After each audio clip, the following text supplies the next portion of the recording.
سلام له خورشید د 1 بجې خبرونو ته ښه راغلاست. خو په سر کې هم پام وکړئ په کابل ښار کې د شوي ځانمرګ برید تازه جزیاتو ته. د کابل ښار د 5مې امنیتي حوزې اړوند سیمه کې د مارشال فهیم پوهنځي پوهنتون ته نږدې په یو ځانمرګ برید کې تر اوسه 6 کسان وژل شوي او 6 نور ټپیان دي. د کابل امنیه قومندانۍ ویاند وایي دغه پیښه نن غرمه مهال رامنځته شوې، خو لا تر اوسه د وژل شویو او ټپیانو هویت نه دی روښانه شوی. د دغې پیښې مسؤلیت تر اوسه هیڅ یوې ډلې پر غاړه نه دی اخیستی. دا خبر نور جزئیات په راتلونکو خبري سرویسونو کې وړاندې کیږي. اوس هم پاتې خبر. یو 6 کلن ماشوم په پکتیا کې د انسان تښتونکو له منګولو تر ژغورنې وروسته بیرته خپلې کورنۍ ته وروسپارل شو. دغه ماشوم چې اقبال نومیږي نږدې 10 ورځې مخکې د احمد ابا ولسوالۍ له همت خیلو سیمې تښتول شوی او د ګردیز ښار په بالادې سیمه کې په یو کور کې ساتل کېده. د پکتیا د څارګرې ملي ادارې مشر زیاتوي تښتونکو د دغه ماشوم د خوشي کولو په بدل کې د 25 لک افغانیو غوښتنه کړې وه، خو تر هغې مخکې تېره ورځ د څارګرې ملي ادارې په ځانګړو عملیاتو کې د تښتونکو له منګولو وژغورل شو او په تړاو یې 7 کسان هم نیول شوي دي.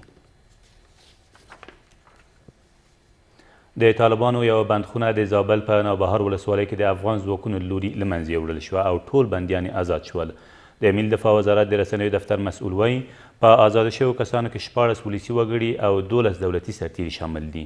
سرچینه زیاتوي په دې لړ کې د یادې بندخونې 2 ساتونکي د دولتي ځواکونو له لوري هم وژل شوي دي. په ننګرهار کې د طالبانو او داعشیانو ترمنځ په نښته کې 12 داعشیان ووژل شول. د 201 سیلاب قل اردو قمندانۍ مسؤلین وایي دغه نښته تېره ورځ د شیرزاد ولسوالۍ په شاوخوا سیمو کې ترسره شوې ده. د سرچینې په وینا په دې نښته کې د سیمې اوسیدونکو ته ستونزې جوړې شوې وې، خو دمګړې په یاده ساحه کې وضعیت ارامه دی. د امریکا د وسلوال ځواک لوی دریسیز وایي امریکایي ځواکونه تر هغې چې د ترهګرۍ مسئله حل نه کړي له افغانستانه نه وځي. جوزف ډانفورد تېره ورځ په واشنګټن کې په یو څېړنیز مرکز کې پړه کړه امریکایي ځواکونه به تر هغې چې د ترهګرۍ مسئله چې په افغانستان کې د امریکا د پوځي حضور اصلي لامل د حل شوي نه وي په دغه هیواد کې به پاتې وي. دغه امریکایي لوړپوړی چارواکي په ټینګار سره وایي په سویلي اسیا کې د ترهګرۍ پر وړاندې مبارزه د امریکا په ملي ګټو کې شمیرل کیږي او نور پکې د خبرو ځای نشته. او د سوک وهنې سیالۍ تېره ورځ په کابل کې حوادثو ته د رسېدنې او وروژنې په انګړ کې ترسره شوې.